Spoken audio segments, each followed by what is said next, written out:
How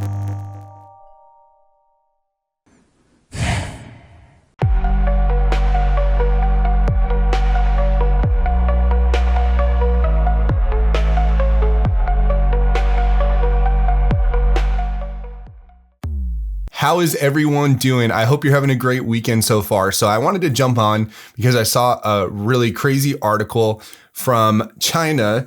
Scientists have overcome a key barrier to scalable photonic quantum computing. I wanted to cover China's recent advances in photonic quantum. I want to talk about why it matters. I want to talk about this dynamic that continues to present itself in AI and quantum of China versus the West. And I also want to talk about DeepSeek a little bit and how that fits into this whole conversation. And finally, what this means for investors and tech in general. We're going to cover a lot in a short period of time. If you're interested in quantum computing or investing in general, or would like to learn more, please consider leaving a like or subscribe. And without further ado, let's jump right in. Chinese scientists today overcame a key barrier to scalable photonic quantum computing. What does this mean? Chinese researchers have developed a single photon source that meets the efficiency threshold needed for scalable photonic quantum computing, overcoming a long-standing technical barrier in the field. Reporting their findings in Nature, the team led by Jianwei Pan at the University of Science and Technology of China demonstrated a system with an efficiency of 71.2%, surpassing the 2/3 threshold required for quantum error correction to function in photonic quantum computing. The source also maintains a low error rate and high indistinguishability, critical parameters for reliable quantum operations. So how does this work? Why does it matter? Let's jump into it. So photonic quantum computers use individual particles of light, photons, to perform calculations. These systems are attractive because photons move quickly, interact weakly with their surroundings, and can operate at room temperature. However, a major challenge that still remains has been photon loss, which disrupts calculations and prevents error corrections from working effectively. Quantum communication networks. The new source brings photonic quantum computing closer to a future where errors can be corrected, enabling more reliable and complex calculations. The advance might not just be of interest to photonic quantum computer developers. The new photon source could be used, for example, in quantum communication networks and cryptographic protocols. Fully fundable cavity. There's nothing fun about this cavity. The researchers achieved their results using a quantum dot embedded in a highly efficient open cavity system. Unlike previous designs, this cavity is fully tunable, allowing a precise spatial and spectral alignment of the quantum dot to optimize photon extraction. All right, so what do we make of this? What do we make of this? Another breakthrough coming out of China. And if you all remember, not too long ago, China announced Origin Quantum Computing had unveiled the Wukong third generation 72-qubit superconducting quantum computer. So where does that leave the United States and China in this race? Well, we know from CES and from the information provided by a lot of the quantum companies that were there in Las Vegas last December, China is outspending the US 15 billion to about 2 to 3 billion on quantum. So there is a lot more money going into quantum right now in China that we are aware of. And let's do a quick refresher on Wukong. Then we're going to talk about DeepSeek. Then we're going to wrap all of this up. Wukong is, if you all remember, is a 72-qubit superconducting quantum chip known as the Wukong chip. This development marks a new milestone in China's quantum computing journey, as it's the most advanced programmable and deliverable superconducting quantum chip in China. We have Wukong. We have now China coming out with scalable photonic quantum computing. And now we're going to jump into DeepSeek. So if you all remember, the initial reaction to DeepSeek in the US market was the single biggest loss for a company ever in the history of the stock market. NVIDIA in one day lost $600 billion because of this announcement. So what is DeepSeek? The new AI model was developed by DeepSeek, a startup that was born just a year ago and has somehow managed a breakthrough that famed tech investor Mark Anderson called an AI Sputnik moment. R1 can nearly match the capabilities of its far more famous rivals, including OpenAI's GPT-4, Meta's Llama, and Google's Gemini, but at a fraction of the cost. But R1, which came out of nowhere when it was revealed late last year, launched last week and gained significant attention this week when the company revealed to the Journal its shockingly low cost of operation. And it is open source, which means other companies can test and build upon the model to improve it. Why is DeepSeek such a big deal? Meta said last week it would spend $65 billion this year on AI development. Sam Altman, CEO of OpenAI last year, said the AI industry would need trillions of dollars in investment to support the development of high in-demand chips needed to power the electricity-hungry data centers that run the sector's complex models.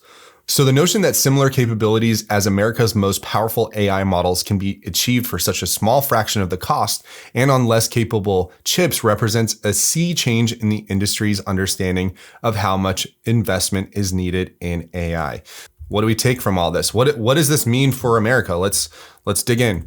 So the United States thought it would sanction its way to dominance in key technology it believed would help bolster national security. Just a week before leaving office, remember Joe Biden doubled down on export restrictions to China on AI computer chips to prevent rivals like China from accessing the advanced technology. But DeepSeek has called into question that notion and threatened the aura of invincibility surrounding America's technology industry. So it reminds me of what Michio Kaku had said. And he said that if we are the second mover or third mover, the tech landscape in the United States could become the next Rust Belt. That is what is at stake. Our security, our... So what do we make of all this? We have now DeepSeek, we have Wukong, and we have Chinese scientists making significant progress on scalable photonic quantum computing.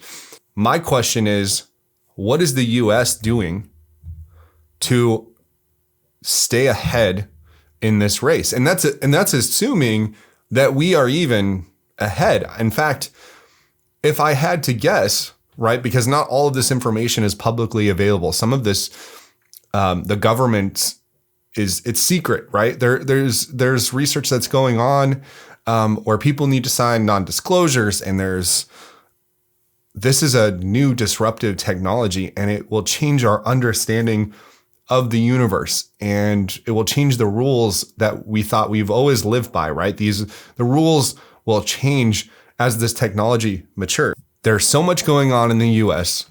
We saw yesterday conversation in the White House that turned south, and we see lots of headlines, lots of distractions, lots of things that are always being discussed, tariffs. We see instability in the market, sell-off, volatility, and people are kind of missing that this is happening and it's accelerating. And oh, by the way, there's a false sense of security as well, because we have so much of the big tech in the US. We've created incredible companies like NVIDIA and Apple and Meta and Microsoft and Tesla. All those companies have been in the United States, and we have grown complacent. We have grown perhaps too comfortable in what has been, because what is going to be a state change for the entire world is when quantum computers become mature and scalable, and what that's going to mean. So my reaction to all of this is that we're getting warning after warning after warning. China is ahead, okay? Let's just lay it out there so we can acknowledge the problem. The first thing we need to do if we're discussing a problem is identifying the problem in the first place. So what's the solution? Well, we know that there's initiatives. So we know that there's a $2.5 billion bill to expand the US quantum research. We also know that there's the Quantum Initiative. Senators and quantum leaders back a $2.7 billion National Quantum Initiative Reauthorization Act, which has bipartisan support. Here's the problem. It's one thing to propose an initiative. It's another thing to pass the initiative, write the check, so that scientists can get working on this urgent problem. There is more urgency to this problem than is currently. There's a lot of distractions. There's a lot of distractions right now. This is moving fast. Quantum is moving quickly. The implications of that shouldn't take us off guard. It could mean disaster. I've said on this channel before, and I'm going to keep repeating it until someone listens. We need to spend more money on quantum computer research. We need to put more money into the sector now. Scientists need to be empowered to work hard and fast on these very challenging problems. There's lots of promise in this sector, but we do not want to be the second mover. What happens if China matures, develops this technology, doesn't share how they did it, and can use it to commit cyber warfare acts on the US or any of its adversaries, crack our passwords, hack into our financial systems, and so on and so on. If quantum computers are able to break through our traditional RSA encryption that we depend on for literally everything, and we don't have quantum safe encryption, we are in big trouble. So not to be too doom and gloom, I just want this to have some attention.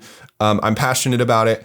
If you enjoy content like this, please consider leaving a like and subscribe, and have a great weekend.